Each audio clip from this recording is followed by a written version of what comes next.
Entrepreneurship isn't a smooth escalator. It's a rickety roller coaster that tests your limits and questions your sanity. It's not all smooth sailing. 90% of startups fail. Even experienced entrepreneurs face failure. Only about 80% of entrepreneurship succeeds in the first time. You need to identify if the product that you have is what your clients actually want, because there's so many people building products that people didn't want. There's a reason why a lot of successful people, even though their relationship with them eventually worked out, they were with their partners for years when they were building, when they were building. It's no coincidence. The really, really successful people are the ones who stay married, who stay in their relationships, because their partner is their cornerstone to what they do. It's demanding, it's grueling, and requires resilience and sacrifice. There'll be moments when you want to get off the ride, and the constant ups and downs become exhausting. When you look at your friends with steady jobs, predictable paychecks, and you wonder, you made a type of mistake. So you're going through the thrill, now you got the drop. The entrepreneur drop isn't about falling, it's about learning to fly. So when that ground disappears beneath your feet, you know how to get yourself back up again. One of the major things that is discussed a lot when I watch podcasts, when I read books, when I read posts, one element that's not talked about enough that I want to talk about right now.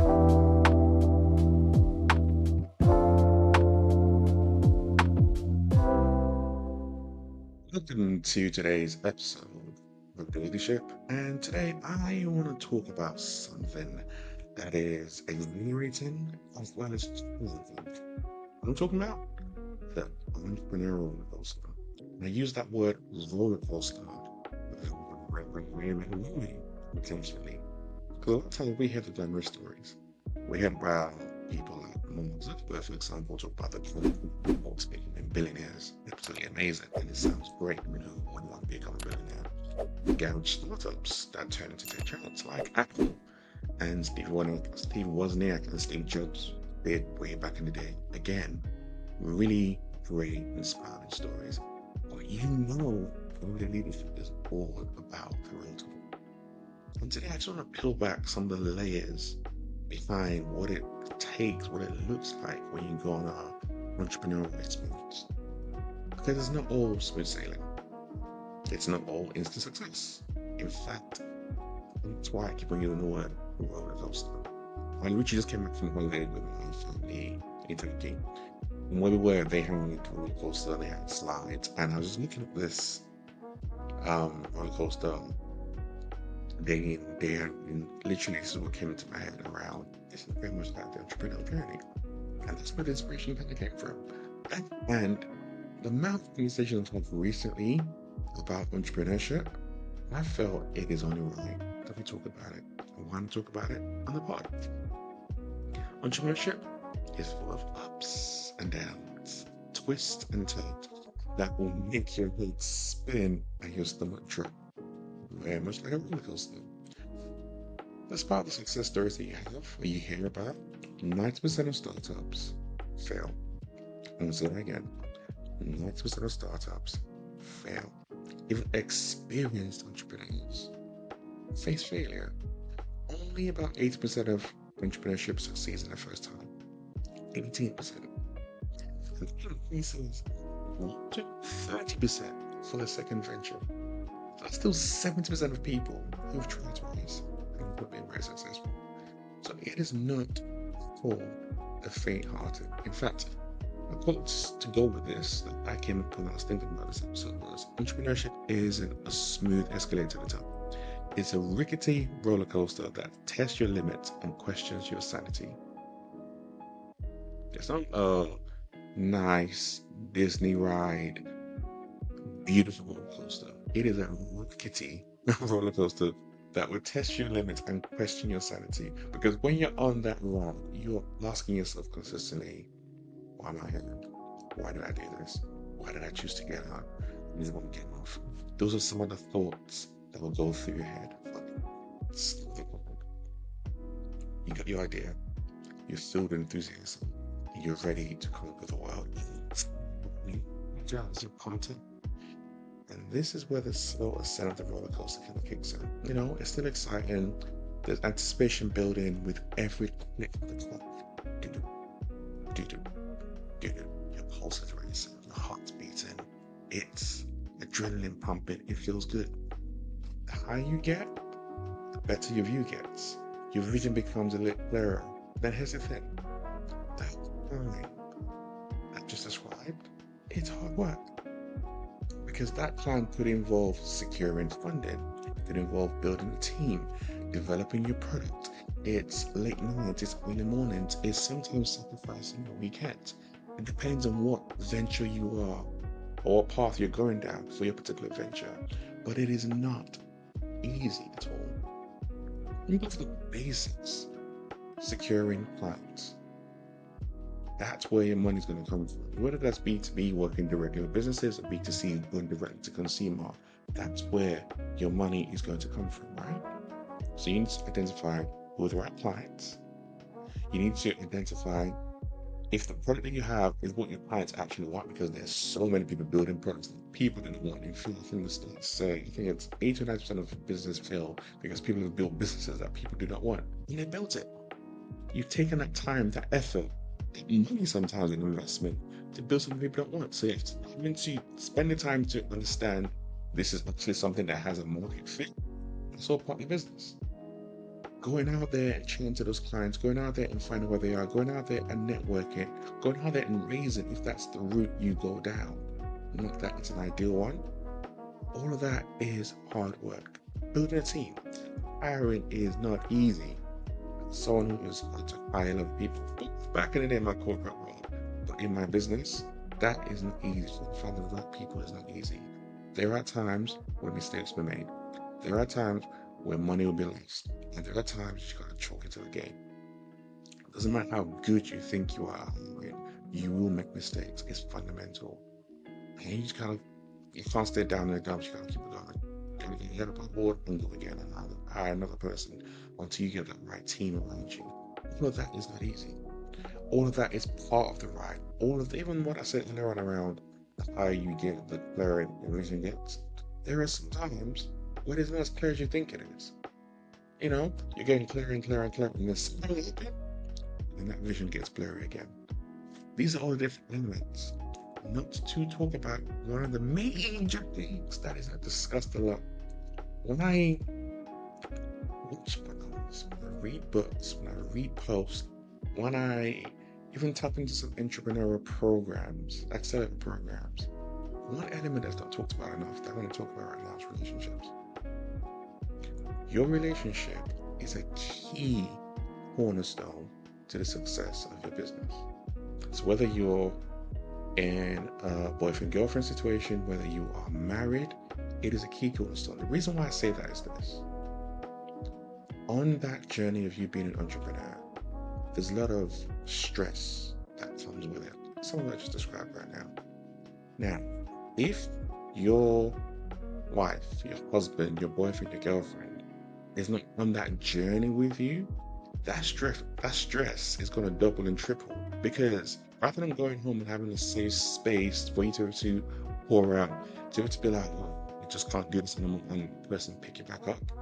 If you take that into your house and you don't have that environment, that's going to be doubled and tripled. So that weight you're already carrying, it's going to get heavier.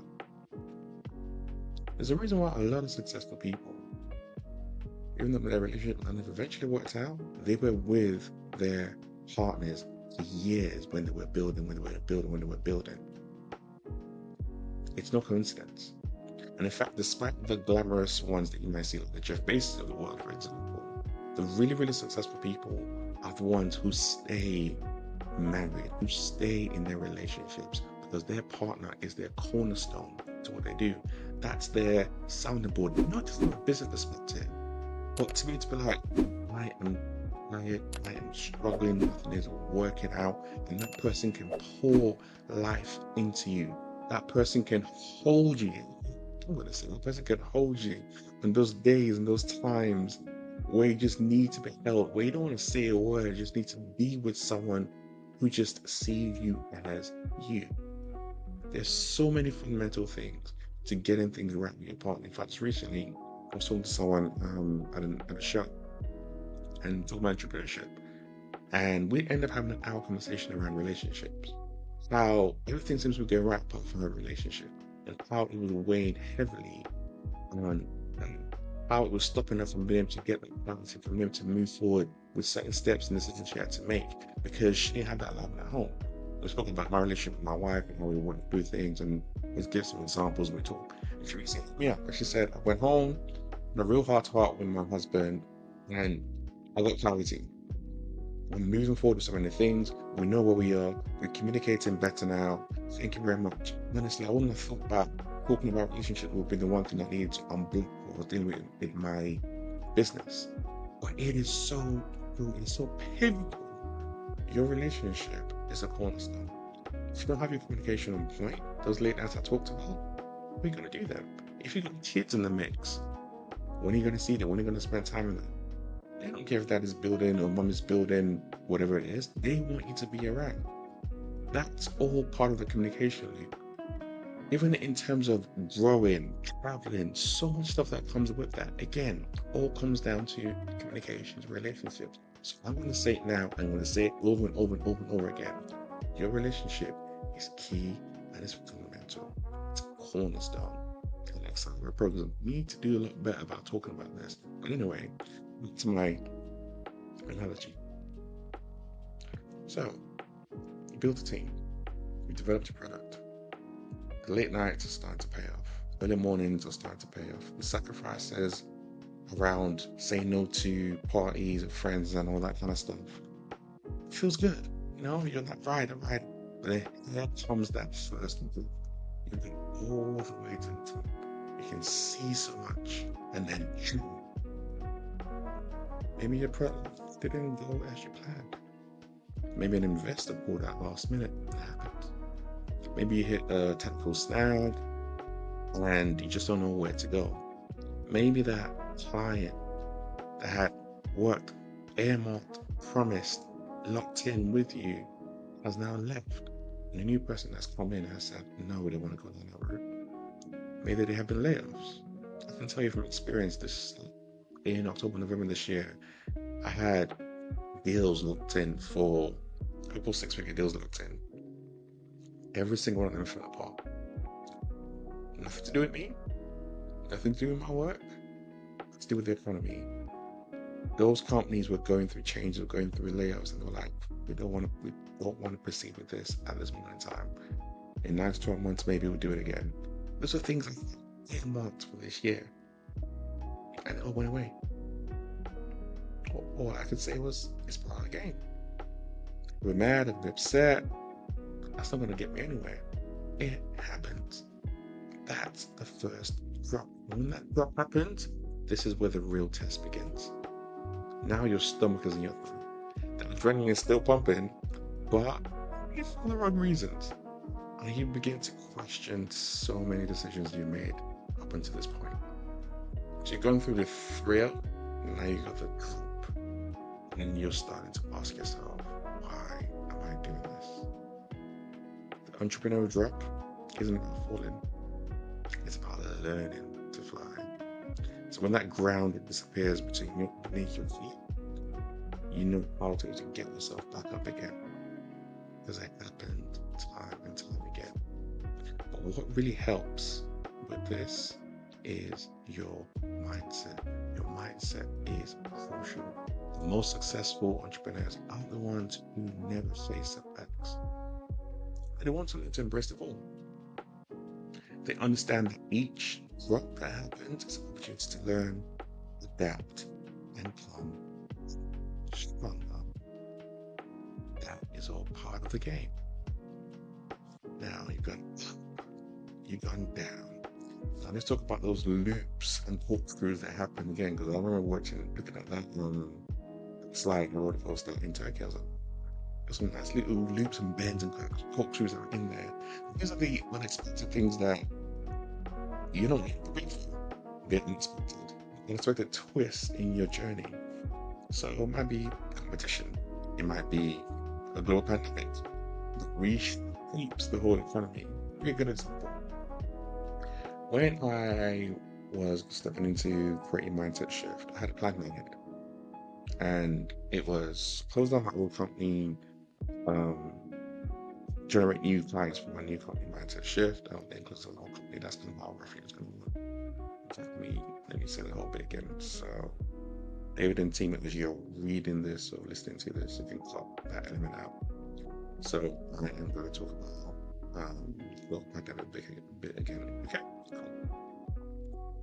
Global pandemic. The global pandemic reshapes the entire economy.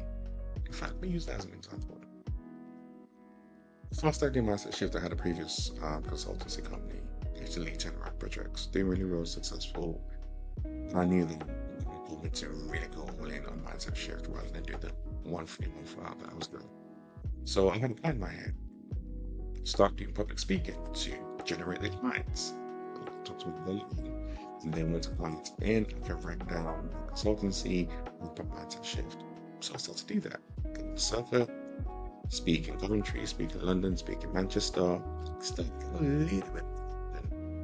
And then what happens? In March, the pandemic happened. Every single person is online. People who already have contacts, who have connections, people who are established in this particular field, people who can get on Clubhouse and have 20, 30, 40, 50,000 people plus listening to them. People who can easily, just like that, be able to move and pivot into doing virtual keynotes and talks and all of that. My market that I had, my plan, with the twists and turns that get you on a journey. For you, that might be technology, the construction industry. These are all the moments that leave you feeling disorientated, unsure about which way is up. So what do? What did I do? Push through. My plans, I had to check myself and like, do you really want to go down this field right now? Do you want to wait? You have a consultancy that, despite the pandemic, is still going really, really well, still going really, really strong, you're still getting paid.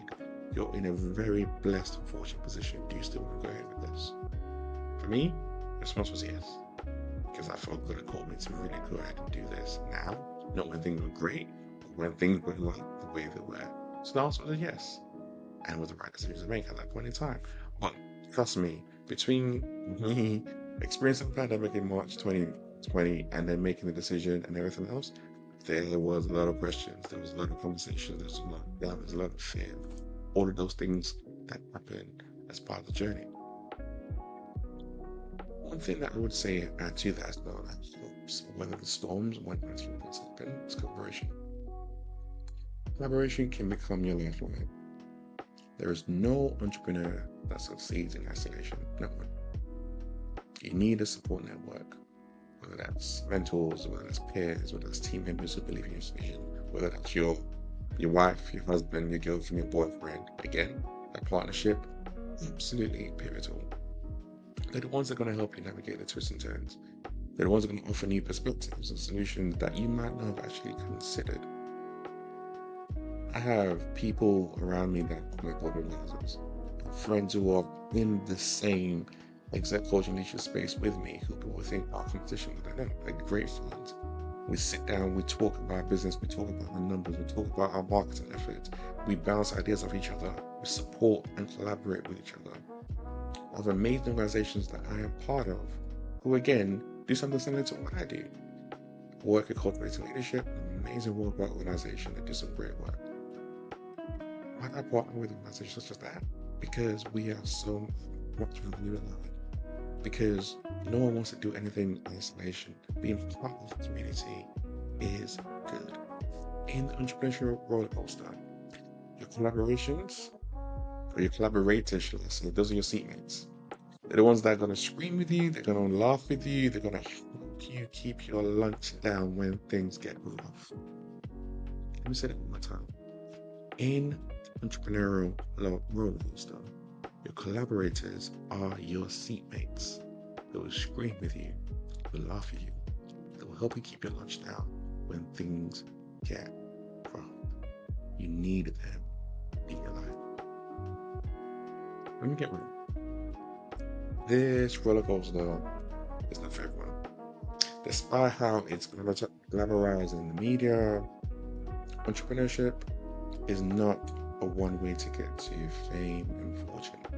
It's demanding, it's grueling, and requires resilience and sacrifice. There'll be moments when you want to get off the ride, and the constant ups and downs become exhausting.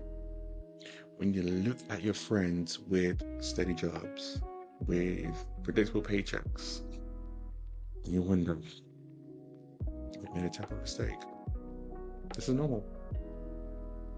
This is human. It's part of the game. The entrepreneurship journey, it's not I never wanted to quit. It's finding the strength to stay on the ride even when your knuckles are white, when your nerves are shot, when you're tired, but you know you still got something in you. I released a podcast ages ago when I said it's okay to quit, because it is. There are times when you have to realize that what you're doing isn't what you should be doing. And knowing when to walk away is not a sign of weakness. It's a sign of strength, and it's wisdom. But then there are others who know they've been called to do this. They've been born for this. They've been given the skills and the talents for this. Those are the ones that I'm talking to. And that's where faith is important.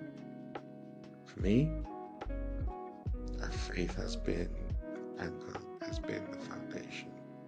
There are so many times where I look at my diary entries and I laugh. I've gone to God and I'm like, God, why am I going through this? God, why am I experiencing this? God, I just want to stop. I could do something so much more easier with my time and making so much more money.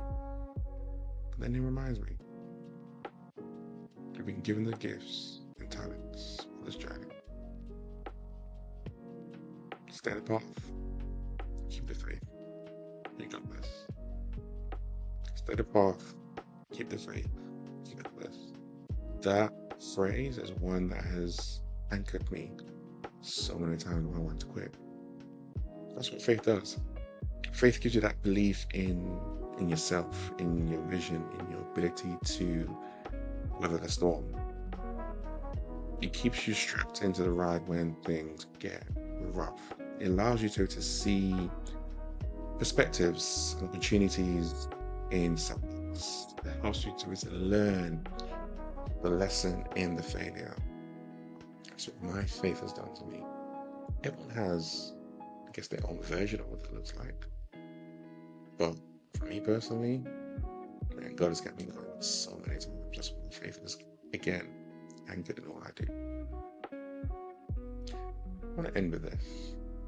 Remember that every successful entrepreneur you admire have been through the roller coaster. They've felt the same fear, doubt, and exhaustion you're feeling. But they've held on. They've adapted. They've emerged stronger on the other side. Entrepreneurship is not about avoiding the lows. It's about learning how to appreciate the view from the bottom as much as the top. If this is your journey, if this is what you've been called into, hold on. Take the highs, take the lows, enjoy the ride.